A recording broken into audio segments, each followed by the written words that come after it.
Good morning, dear friends. I'm happy to be with you to talk about this interesting topic of human growth. I would like to begin with your life, not with a theory, but with your life. You are young, you are growing, and I'm sure you know this experience of growth very well. Your horizon is getting wider and wider. You have seen more of the world than you had seen a year ago. You have understood more of life. Maybe you are gaining in languages like English, which is the language which we are now trying to understand each other and which is not the mother tongue of any of us. These are great discoveries. These are great facts of human growth. I'm sure you have passed thresholds, grades in schools, exams, maybe the passage from secondary school to university or towards it. Step by step, something is added to what was there before. This kind of growth is real and it is good. But let me tell you something personal. When I was 7 or 8 years old, I remember certain pains in my legs. They came especially in the evening, a special kind of pain, not very heavy, but strong enough to bother you, something like tiredness. I told my father about these pains, and he told me very understandingly, these are natural pains. These are the pains of growth.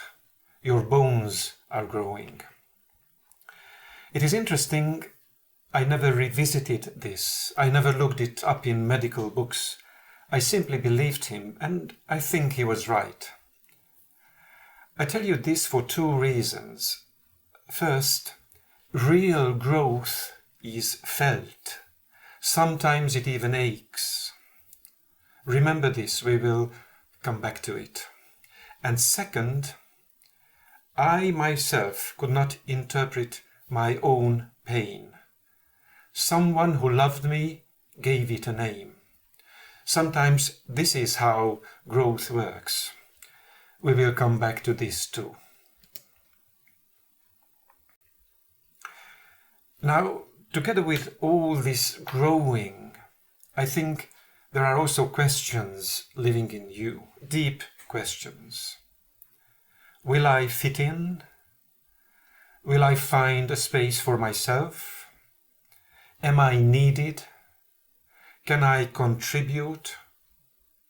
Do I have a voice that matters? And very often these questions take the form of comparison. Am I better? Am I smarter? Am I more beautiful, more acceptable, more to be liked than the others? I want to be very clear. I'm not condemning these concerns. I understand them. They are valid concerns and I take them seriously.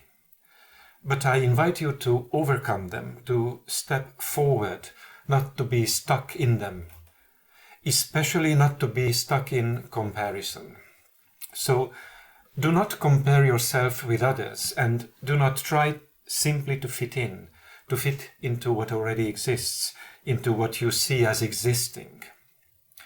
Give time, be patient. Maybe it is impossible for you to see beyond a certain point in your life. That is okay. The future is open by definition. We never know the future, and this is good news. If you cannot imagine your future, that is a good thing because the future will be different from anything you imagine. And our faith gives us a fact to stand on.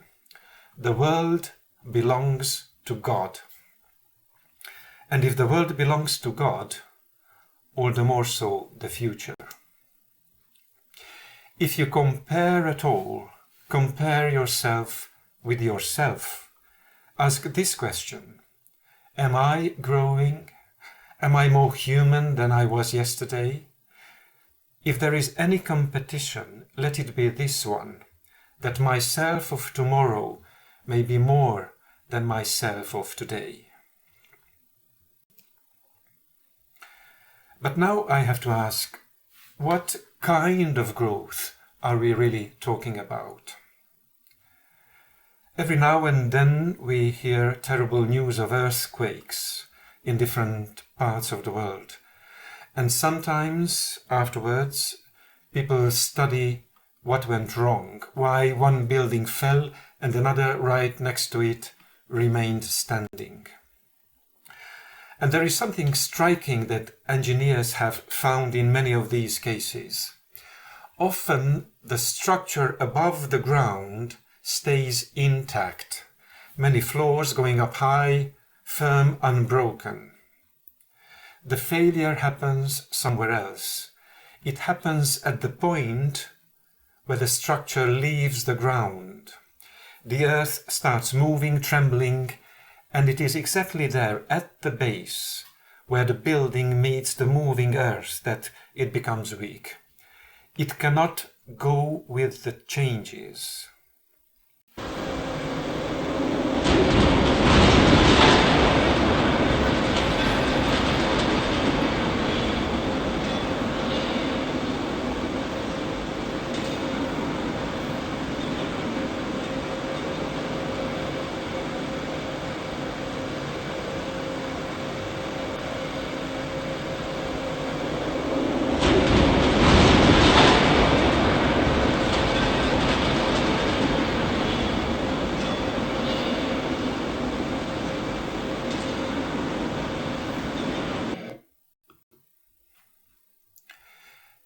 Keep this image, a structure that keeps everything it has built, but cannot revisit the place where it stands.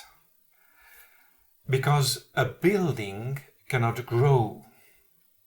A building can only be added to new floors, new parts, connected, yes, articulated to what is already there. I would call this augmental growth, layers added unto a base that is never visited again. A tree is different. A tree doesn't grow only at its extremities, only by adding new branches. When new branches appear above, the trunk is also growing. It becomes stronger. The tree grows also within, also at the bottom. The parts that came first do not become dead foundations. They remain alive, capable of change, capable of becoming stronger, capable of healing. I have a word for this: regrowth. Regrowth. A growth that can go back into what already exists. Now, is incremental growth bad then? No, of course not. Adding is good. Learning is adding. Experience is adding. The problem is not adding layers. The problem is only adding layers onto a base you never revisit. That is the building. But human growth, the growth of the whole person, is the tree. It adds, and at the same time it keeps everything alive, including the deepest and oldest parts, including the place where we touch the ground. There is a word we use for this human growth: maturity. And here is a simple observation. Maturity is not the same as being grown up. Someone can be 40 or 60 years old and still be in many ways not childlike, which is beautiful, but childish. Being grown up happens to you with time. Maturity doesn't happen with time. And I want to go one step further. Maturity is not a state you reach, it's not a diploma. You never arrive at a point where you can say, now I have it, now I can stop. It is better to speak of maturation, a continuous process. In fact, I would say maturity consists in being constantly in a process of maturation. There is an old Latin maxim dear to our tradition, qui non proficit deficit. Whoever is not going forward is going backward. If you are not in a continuous process of maturation, you are not simply standing still, you are slipping back. Now, this raises a question. Can I do it? Can I make myself mature? And here we touch something strange, a paradox that I ask you to hold carefully. On the one hand, maturation must be wanted. It must be conscious, intentional. You cannot just wake up one morning and say, oh, I am mature. What a surprise. It is impossible.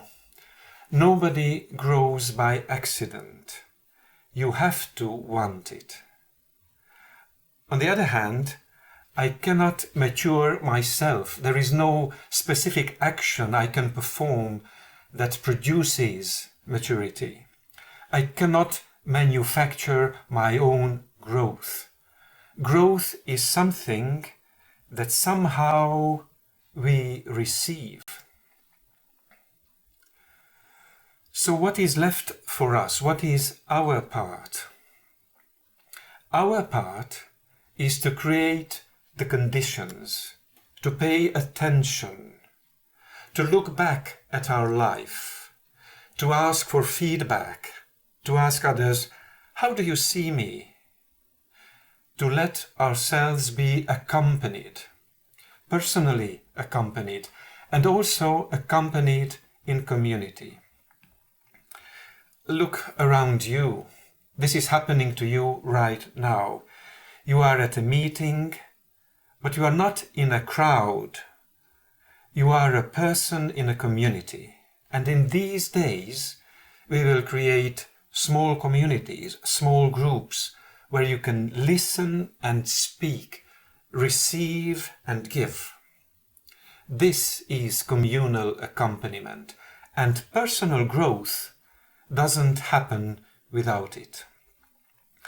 And notice something important. Your contribution to the community is not something you add later, out of generosity, once your own growth is finished. It is part of your growth.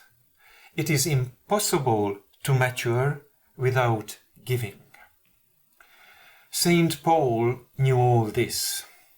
He wrote to the Corinthians, I planted, Apollos watered, but God gave the growth. One person plants, another waters. Nobody grows alone, and even together we do not produce the growth. We prepare the ground. The growth is given. Let me say it in 3 words, and please keep these 3 words. Growth is grace. And now I want to speak about something that belongs to every real growth story and that we usually prefer not to mention. Wounds, failures, mistakes, our limitations, our mistaken choices and their consequences, wounds inflicted by others, and wounds we have inflicted on ourselves. It is difficult to say which is heavier. The logic of everything I have said so far tells us these are parts of life. Mistakes are parts of life. failures are parts of life. Wounds are parts of life. And I believe that with our wounds, we must avoid two extremes. The first extreme is denial. Pretend the wounds are not there. To cover them up, to seal them over, like the building that can never revisit its own base. A wound that is denied cannot heal, because healing is regrowth, and there is no regrowth in a place we refuse to visit. The second extreme is the opposite, to make a cult of our wounds, to put them on the altar, to turn them into our whole identity, to stop the film of our life on its most painful frame, as if that single picture were the whole movie, to make them into something transactional, something we show in order to gain or in order to silence others. Between denial and cult, there is a third way, and I choose this word deliberately. To cultivate our wounds, to acknowledge them, to recognize them, to name them, to take care of them. And let me say one thing very clearly, because it matters. Naming a wound, including a wound that someone else inflicted on you, is not making a cult of it. Naming is the first act of cultivation. Recognition is by its nature relational. Something is truly recognized when it can be seen. So do not hide your wounds from yourself. Perhaps do not hide them from others. And especially, do not hide them from Jesus. This, by the way, is what confession really is. It's not only a washing, but the place where I can accept myself because I experience acceptance from Jesus and from the church. And look at Jesus himself. On the risen body of Jesus, the wounds are still there. He showed them. He didn't hide them. And he did not weaponize them either. He showed them as signs and sources of love. This is the horizon for our wounds, that they can be transformed into signs and sources of love. And I want to tell you, this transformation doesn't wait for the end of time. Healing can begin now. When you fall, when you fail, it is not the end of your journey. Stay there for a moment. From the ground, you see the world from an angle you have never seen before, and you will gain insights you could not gain standing up. And then continue. You can heal. You are called to continue. Jesus calls you to continue. A wound is not the end of the story. A wound is a place calling for regrowth. I want to add one more word to our vocabulary, maybe the most important one. Authenticity. Becoming your true self. We often understand authenticity as a kind of honesty. What is in my heart is on my lips. I say what I think. Or a little more, I do what I say, walking the talk. These are good things, but authenticity goes beyond them. Authenticity also asks about effects. What are the effects of what I say, of what I do? In fact, what are the effects of what I am? How do I influence the people around me, my friends, my family, my community, my school, my city, the church, humanity? And the deepest form of the question is this: do I generate life, life in abundance, as Jesus said? So authenticity has to do with truth and with life. And this is why it is inseparable from vocation. Because my truth is a strange thing. It is deep within me. And at the same time, it comes to me from the outside. Truth calls me. It calls me to be more than the little myself of today. It calls me towards that full person that I am in God's dreams. Authenticity means working, really working on the emergence, the coming about of this true self that I am in God's dreams. Looking deeply into myself and looking honestly at my effects and listening to this truth which is in me but arises from beyond me. Now let me give you an image for this. We come back to our tree. When we use the image of the tree, we usually speak of the roots, the trunk, the branches, and then we jump very quickly to the fruits. Be fruitful, bear fruit. And I do not say a word against fruits, but I want to resist the rush to the fruits, because in a certain way the fruits are already different from the tree. They come from the tree, but they are not of the tree. They detach. They are carried away. And you know this rush very well. Results, grades, achievements, things to show. A life measured only by what can be picked and carried off. This is why I am more interested in the leaves. The leaves are also produced by the tree. In a certain sense, the leaves are the fruits of the tree. But they do not detach. They stay, and they do something wonderful.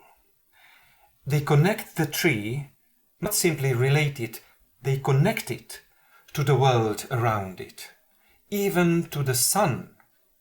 They receive light, something the tree could never produce for itself. And out of this received light, they make life for the whole tree. And more, they give something to the environment. They produce oxygen, the very condition for other lives to exist, to flourish, to grow. Do you see? The leaf is the image of the authentic person. It receives from beyond itself. It keeps its own tree alive, and its effect on the world is that others can breathe and grow and flourish. I love very much the leaves, and forgive me this terrible joke, I will leave you with leaves. Or almost. Let me take 3 short steps to finish. First step. A tree is a beautiful image, but a tree has one limitation. A tree cannot cultivate itself. So let us pull the camera back. The tree is not standing in a void. It stands in a soil, in a garden. And in the 2nd chapter of Genesis, it is written that God planted the human being in the garden to cultivate it and to care for it. Cultivate. It is the same root from which we get the word culture. Culture is cultivation done together. And here is the strange dignity of the human being which no tree has. We are the only creature that is at the same time the tree, the soil, and the gardener. I grow like the tree, I receive like the soil, and I am given the gardener's task to cultivate the conditions in myself and around me for a growth that I do not manufacture. And this means something that sounds like a paradox, but is simply true. I cannot cultivate myself without cultivating the garden. I cannot cultivate myself without cultivating the garden. I take care of myself by taking care of the whole of which I am a part. Isolating myself is not protecting myself, it is cutting myself off from love. And look around this room for a moment. How many countries, how many languages, how many stories? A garden is never a monoculture. That is exactly why it is fertile. It is true of this room, and it is true of this city of Cluj, Kolozsvár. Second step. If we are also soil, then listen to how Jesus speaks. A sower went out to sow. The seed of the kingdom is already falling. The kingdom is near, at hand, at the threshold. Its growth already secretly begun. Our task is not to produce the kingdom. Our task is to become receptive, to cultivate the soil that we are, so the seed can take root in us, among us, in the church, in the world. And let me say one thing very clearly here, so that no misunderstanding takes root. Being a Christian in the world doesn't mean having to be different by being separate, an island guarded and apart.